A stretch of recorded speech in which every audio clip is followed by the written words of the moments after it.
देखो, आज एक सच्चाई से पर्दा उठाने वाले हैं और आपको बताने वाले हैं बिहार में सबसे ज्यादा गरीब किस जाति के लोग हैं।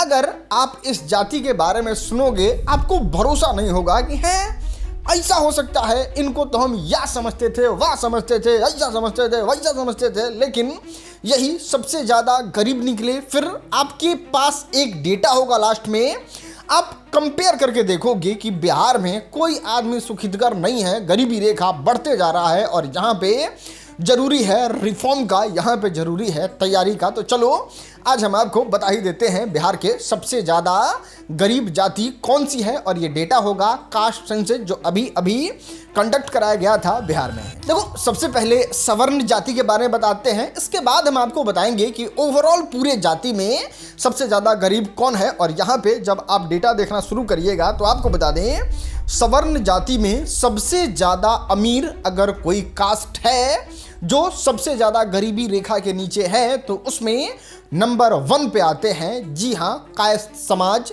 लाला टाइटल होता है इनका। बात करें इनकी जनसंख्या के बारे में तो बिहार में 1,70,985 परिवार हैं। आपको बता दें मात्र 23,639 परिवार जो है वो गरीब है, जो कि होता है 13.85%। और ये बहुत अच्छा नंबर है। मतलब अब ऐसे समझो कि अगर कहीं पे लाला का कोई गांव है, श्रीवास्तव जी का गांव है, और वहां पे अगर मात्र 100 लोग रहते हैं तो वहां पे लगभग मात्र 13-14 लोग जो हैं वो गरीब होंगे। बाकी सब लोगों की आर्थिक स्थिति जो है वो बहुत अच्छा है, बहुत बेहतरीन है। तो परसेंटेज वाला गेम समझ गए। अब आपको इससे थोड़ा कम गरीब दिखाते हैं और यहाँ पे आते हैं जो जाति, वो है राजपूत समाज के लोग। आपको बता दें इनके पूरे परिवार की जनसंख्या जो है वो है 9,53,447। बात करें गरीब परिवार के बारे में तो 2,37,412 परिवार जो है वो राजपूत समाज में गरीब है, जो कि होता है 24.79%। यानी कि गरीबी है, इसमें अच्छी खासी गरीबी है। खैर, बात करें नंबर 3 के बारे में तो यहाँ पे आते हैं ब्राह्मण, मतलब पंडित जी लोग। बात करें इनके पूरे परिवार की जनसंख्या के बारे में तो 10,76,563 परिवार पंडित जी के हैं पूरे बिहार में। बात करें गरीबों की जनसंख्या के बारे में तो इसमें गरीबी है और वो है 2,72,576 परिवार जो है वो गरीब है। बात करें जनसंख्या के बारे में कि कितने परसेंट जनसंख्या इनके गरीब हैं तो 25.32। मतलब अगर किसी गांव में 100 ब्राह्मण लोग रहते हैं तो कुछ कहें वो लोग, लेकिन उसमें से 25 लोगों की आर्थिक स्थिति बहुत ज़्यादा खराब है। लाला के श्रीवास्तव जी के सेंस में ये मात्र 13 लोग था। खैर, आपको मिलवाते हैं सवर्ण जाति के सबसे ज़्यादा गरीब, सबसे ज़्यादा परेशान जाति से, और उसमें नंबर 1 गरीब आता है पूरे बिहार में, वो है भूमियार जाति के लोग। आपको बता दें इनकी जनसंख्या जो है वो है 8,35,447 परिवार की। बात करें गरीब के बारे में तो इसमें खूब गरीब है, भर भर के गरीब है। इनकी गरीबों की जनसंख्या 2,21,221 है। बात करें परसेंटेज के बारे में तो 27.58।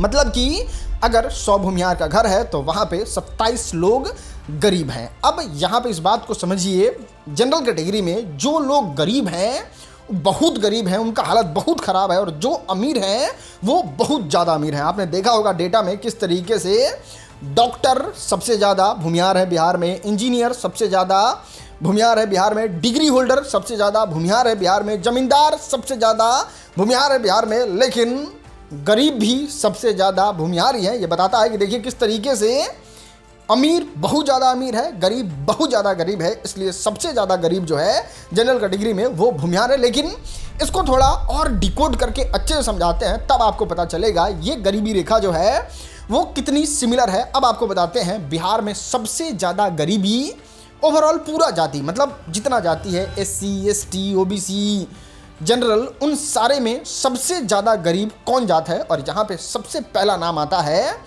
मुसहर जाति। 54.56% लोग गरीब हैं। आप अपने गांव में भी, आसपास जगह पे भी जहां इन लोगों के रहने का घर बना होता होगा गांव से दूर, वहां आप देखते होंगे कि 54 क्या, वो तो 90-95% लोग गरीब रहते हैं। लेकिन सरकारी जो डेटा है उसमें हर 100 में 54 आदमी जो है वो मुसहर जाति में गरीब है। अगली जाति है भुइयां जाति। इनके अगर गरीबों की जनसंख्या निकालोगे तो वो है 53.5%।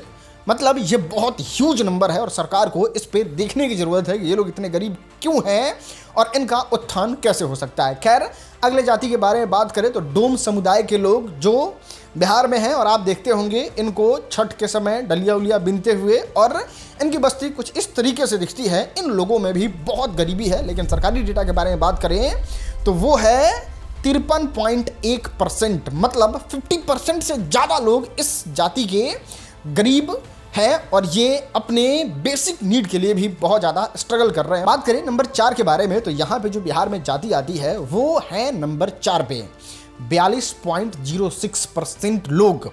मतलब लगभग आधी आबादी जो है वो गरीब है, वो परेशान है और वो अपनी बेसिक नीड पूरा नहीं कर पा रही है। और एक स्टेप नीचे आइएगा तो चिराग पासवान वाला कास्ट पासवान, आपको बता दें इनकी जनसंख्या भी बहुत अच्छी खासी है बिहार में। लेकिन बात करें गरीबों की जनसंख्या के बारे में तो ये लगभग 40% है, जो कि ह्यूज है। और ये बताता है कि नहीं, इनकी जितनी आबादी है उस हिसाब से इसमें गरीबी बहुत ज़्यादा है, बेतहासा गरीबी है। और यहाँ पे अगर आप जनरल कैटेगरी के इस डेटा को अपने सामने रखिए और एससी कैटेगरी के इस डेटा को सामने रखिए, तब आपको पता चलेगा कि कम ज़्यादा गरीबी देखो सब में है। और यहाँ पे अब आता है रिजर्वेशन का बात। देखो, रिजर्वेशन को लेके जनरल कैटेगरी वाले हों या फिर एससी कैटेगरी वाले हों, सब लोग जो हैं वो दुखी हैं।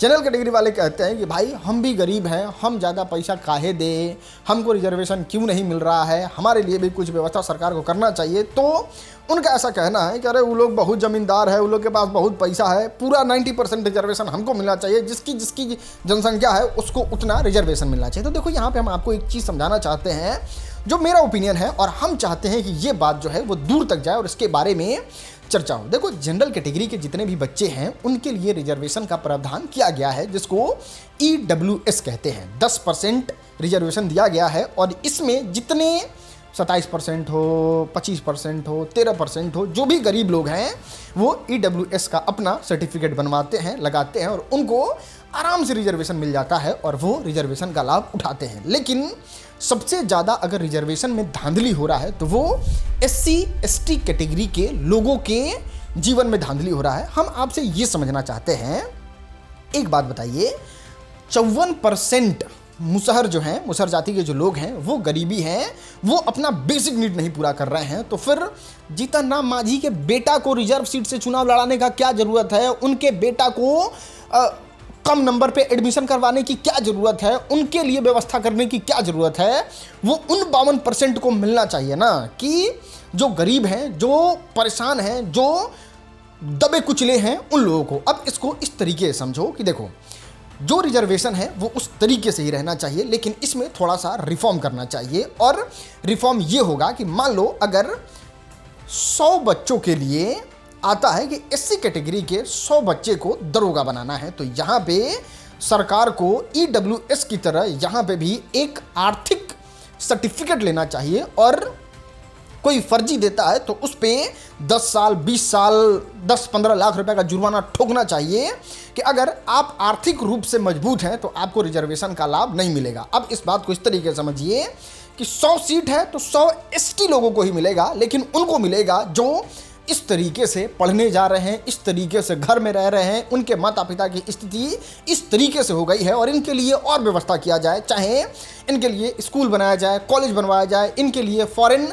में बच्चों को भेजने का प्रबंध किया जाए, इनके लिए प्राइवेट स्कूल में बंदोबस्त करवाया जाए कि इनको उस स्कूल में पढ़ाने का प्रावधान किया जाएगा ताकि स्टार्टिंग लाइन सेम हो सके। और इस बात को भी डिसाइड किया जाएगा कि हाजीपुर अगर आरक्षित क्षेत्र है तो वहां से चिराग पासवान चुनाव नहीं लड़ेंगे, क्योंकि इनके पिताजी मंत्री या खुद मंत्री, तो इनकी आर्थिक स्थिति ठीक हो चुकी है। तो वही आदमी चुनाव लड़ सकता है जिसके पास आर्थिक सर्टिफिकेट होगा, और फिर पासवान जाति का ही लोग लड़ेगा चुनाव। SC कैटेगरी के लोग ही चुनाव लड़ेंगे, लेकिन वो लड़ेंगे जिनकी आर्थिक स्थिति कमजोर होगी, या फिर वो नेता जो स्ट्रगल कर रहे हैं लेकिन उनके पास व्यवस्था नहीं है, उनको मौका मिलना चाहिए। और वो जब एक बार बन जाते हैं तो फिर दूसरे को मौका मिलना चाहिए। और इस तरीके से अगर काम किया जाएगा तो फिर रिजर्वेशन का लाभ एक्चुअल में उन लोगों को मिलेगा जो इसके लिए ज़रूरतमंद है और जिनको ज़रूरी है। अब बताइए, डॉक्टर कोई 4 जनरेशन से है, उसका 5वां जनरेशन भी डॉक्टर, तो क्या रिजर्वेशन मिल रहा है? तो वो